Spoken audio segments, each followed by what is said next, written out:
Good morning. My name is Father Rayappa. Today I'm going to talk about environmental health. Pope Francis in Laudato Si, chapter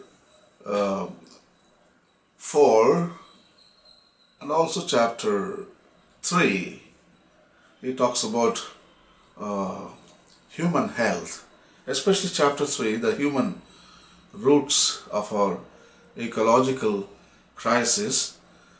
Towards the end of the chapter, in biological technologies, he talks about food, the GM food, genetically modified food, and there is a lot of evidence pointing out the genetically modified food is harmful to the health and also to the land, to the soil, to the air, to the water, the groundwater, because GM food depend on pesticides, herbicides, and other chemicals. So these chemicals, they seep into the soil and they end up in the groundwater.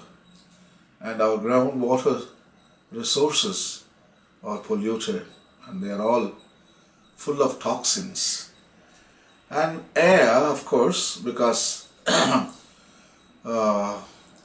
genetically modified food is grown in the vast agricultural land plowed by machines, full of machines.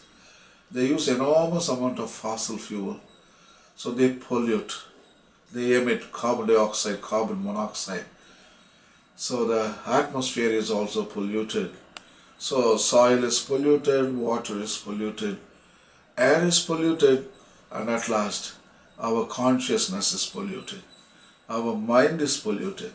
Our biology, because our biology depends on chemical, physical, biological, all this are connected. When we eat that food which is grown in this polluted land, we get polluted. Our genes get polluted. Our DNA structure is polluted. And there are lots of harmful mutations happening in our body. And scientists warn that in the future, probably the children will be born with lot of handicap stuff, and even the brain is shrinking. It's alarming because there is no conclusive report yet, only it's all hypothesis, just a theories. So it's very alarming. That is what I feel. So our human health is really at stake. It is endangered. Gone are the days our ancestors ate organic food, natural food. They didn't have to worry about any diseases. They didn't go to hospitals much. They were not hospitals, but now today everywhere hospital. But anyway, human health depends on so many factors. These are the factors which I'm going to show you in my laptop, right here on my right hand side. See there? First, food safety. We need to be eating organic food, safer food, isn't it?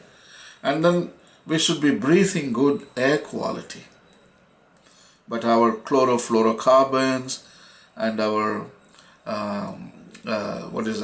greenhouse gases all have a negative impact on the air we breathe.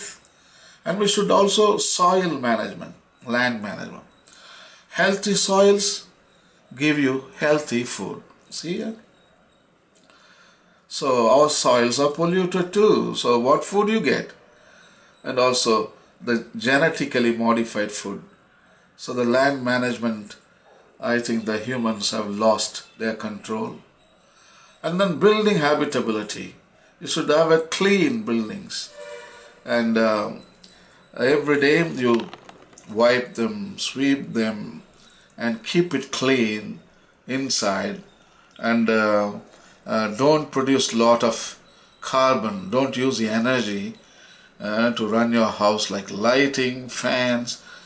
Keep them to the minimum, and don't, and also the burning of the propane gas for cooking in India is very bad, very bad.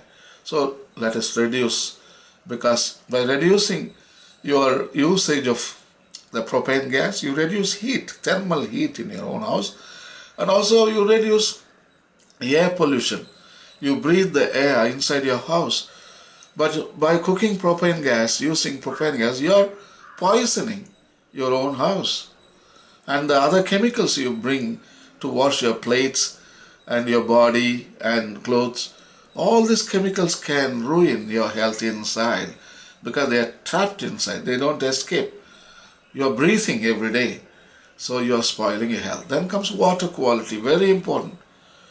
In India, most of the water is polluted. That's why people use electronic filters. And if you use natural water, you will get sick. So these are the factors which determine our human health. So this is the stuff which depends on ecological education too. People should learn, and government should start a new syllabus talking about human health. Instead of that, they have some stupid subjects teaching in the school, waste of time, and they are not useful at all. And our poor children are carrying maybe one sack load of books, and even the first standard, second standard, LKG, UKG, we treat them like coolies in the bus stand or in a railway station. They carry loads of sacks on their back. And why we deny their right to childhood? I'm talking to the government officials and to the parents, church officials. We need to talk about these poor kids. Let them have their childhood. Let them have their play. Let them have the innocence. Let them have fun. But today kids have forgotten. I mean, there is overload from the schools and the governments. Let us liberate these children because their health is suffering. If they don't grow up as a child, but they grow up like a coolie who takes the sack load of things, I think what kind of future we are giving to them, and our future doesn't look good. So I think we need to liberate our children too. So in environmental health, everything should be liberated. Everything has its own place. Keep healthy environment so we can live healthy. Thank you, and God bless.